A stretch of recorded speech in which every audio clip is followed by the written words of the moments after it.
It's time for Alamogordo Town News on Crazy Radio. I'm Anthony Lucero. When it comes to news on 95.1 FM, weather always comes first. Life-threatening wind chills and record-breaking low temperatures continue across much of the central U.S. Snow and freezing rain will cause hazardous travel conditions over the southern U.S. into the mid-Atlantic and northeast. Heavy lake-effect snowfall continues downwind of the Great Lakes. Closer to home, sunny skies with temperatures warming into the 60s. We'll have another look at the weather following this news. The village of Tularosa is having a regular meeting tomorrow at 6 p.m. You can view the meeting agenda by visiting villageoftularosa.com. Otero County Days in Santa Fe are coming up this Thursday and Friday. We had our legislators a couple of years ago tell us that Otero County needs to be more represented in Santa Fe so that when they go to fund our community, there's a face to the name. So we started working on this about a year ago through the Center of Commerce. Lori Black speaking with Crazy Radio. We will have a reception where the legislators will be present, and if the local business people are concerned with any of the laws or bills that are being passed, they can have one-on-one conversations with our legislators. And then on Friday morning, we will have a breakfast, and the legislators will get to have kind of a round table where they get to present the bills that they're bringing up to Santa Fe and talk to us about them and how it will benefit our community. For more information, check out alamogordo.com. Coming up on January 25th is the Republican Party of Otero County pre-primary convention. I spoke with Vice Chair Josh Beasley. We'll be electing our delegate party to represent Otero County at the state convention. We will be electing, I believe it is 23 positions from the Republican community to go represent Otero County at the state convention. And now what the delegates will do there is they will vote to put candidates on the ballot. You can hear this conversation in full by visiting the Crazy Radio YouTube channel. Email rpoc88310@gmail.com for more information, or check out the RPOC Facebook page. The Alamo Senior Center is hosting a watch party, Blue Zones Bound, Live to 100. Renee Reynolds told me about the event. There's a gentleman, Dan Butner. He's bringing the information that he has learned through all this research to the watch party. And he's going to be on stage with our governor and a panel of experts. And they're going to discuss this, and we get to all listen in and figure out what they're doing. That's on Wednesday, January 24th. Limited seating is available for this free event. Call 575-439-4150 to RSVP or get information.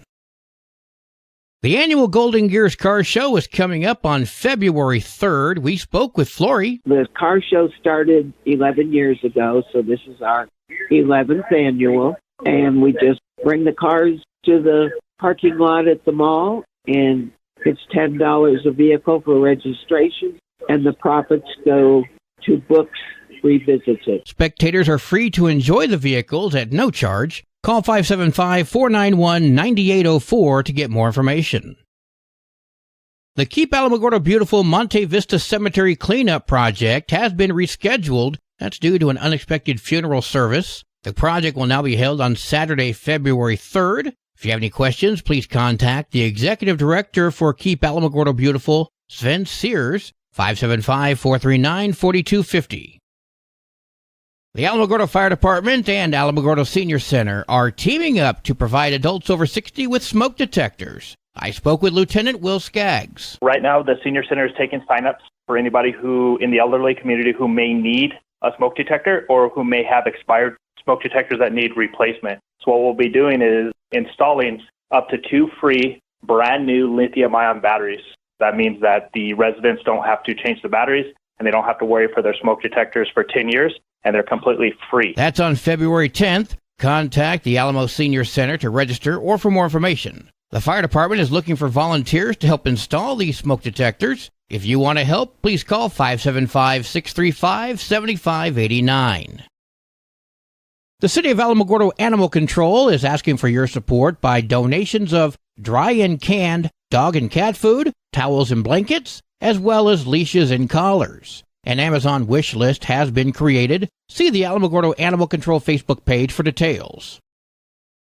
News from around the state in just a moment. This is Alamogordo Town News on Crazy Radio. I'm Anthony Lucero. Directory Plus is the right size book. It's the book if you need a phone book. That's what just one person has to say about Directory Plus. With its red cover, features, colorful yellow pages, and lots more, it's no wonder people all over use Directory Plus. It has so much more information. You can cross-check phone numbers or addresses or pretty much anything. Look on the plus side, Directory Plus. I'm a big fan of Directory Plus. AlamogordoTownNews.com is a locally owned website featuring local news matters from a local perspective that affects you, and we bring it to you directly. Plus, local sports, cultural arts, and events. Online, AlamogordoTownNews.com. Owned and operated by Second Life Media.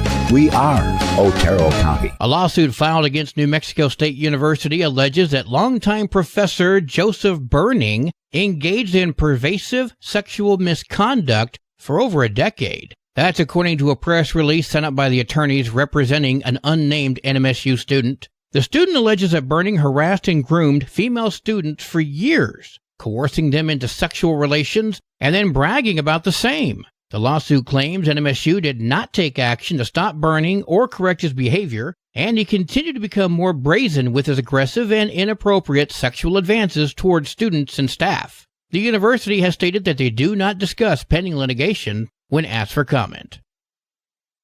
Recently, a book in Portales that dealt with racially charged subjects led to a teacher's resignation and a lawsuit. Additionally, there was an outcry last year at a Rio Rancho City Council meeting from community members who wanted to ban books with LGBTQ themes. Book banning is a major headline throughout the United States and, in particular, in New Mexico. It's become really political, and we just really want to end that. Introduced by Senator Harold Pope, Democrat of Albuquerque, and Representative Kathleen Cates, Democrat of Bernalillo and Sandoval counties, they told KRQE that HB 123 would make public libraries ineligible to receive state funding if they ban material based on ideology or disapprove of the author's race, nationality, sexual orientation, or political and religious views. We need to be able to learn about different cultures, different places from books, and also about ourselves that we may not see reflected in the community around us. The bill, if approved, would require public libraries in the state to adopt the American Library Association's Bill of Rights or risk losing state funding.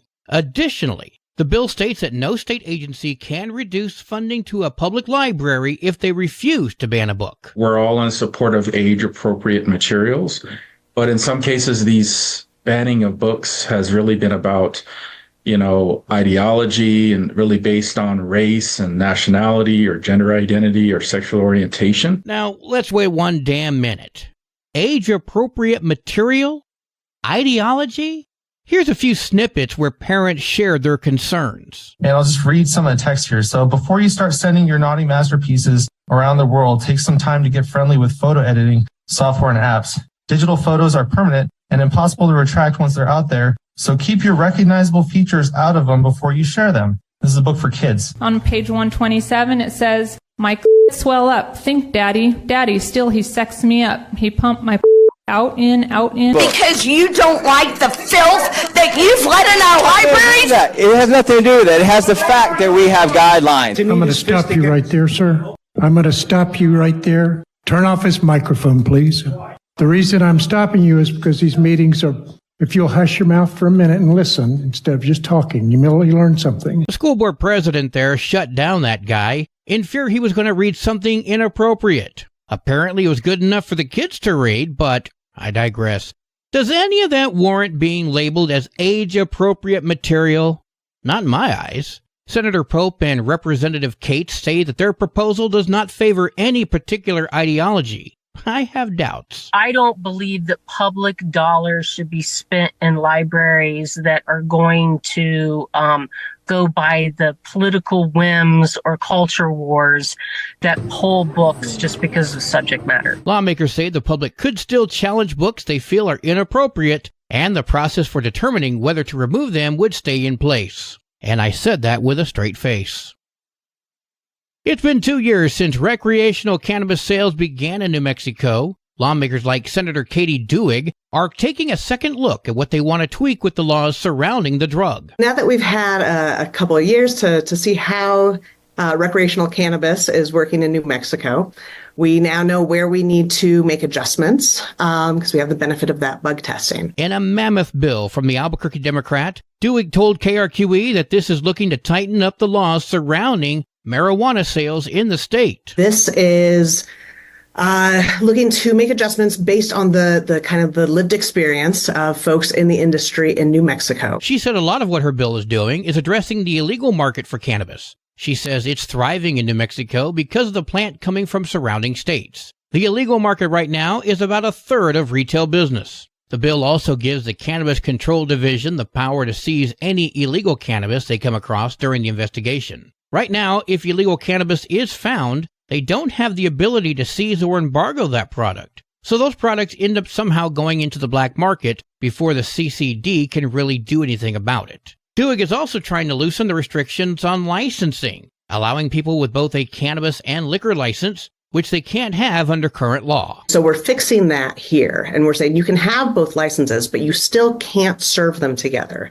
because it's just too much of a public safety risk to do so. Other provisions in the bill include restrictions on advertising on packaging so as not to appeal to children, changes like prohibiting cartoon images, and making packaging opaque. The 30-day session begins today. There's a new push to preserve the original house that J. Robert Oppenheimer and his family lived in while in Los Alamos. The city's Historical Society says one of its main projects this year is to raise money for the restoration. They say the Oppenheimers lived there for 2.5 years during the Manhattan Project. Cherie Taudier, chair of the Oppenheimer Renovation Committee with the Los Alamos Historical Society, spoke with KLB. There's great history in this room. The Oppenheimers did a lot of entertaining. This is where they had their dinners. This is where the stories have come about.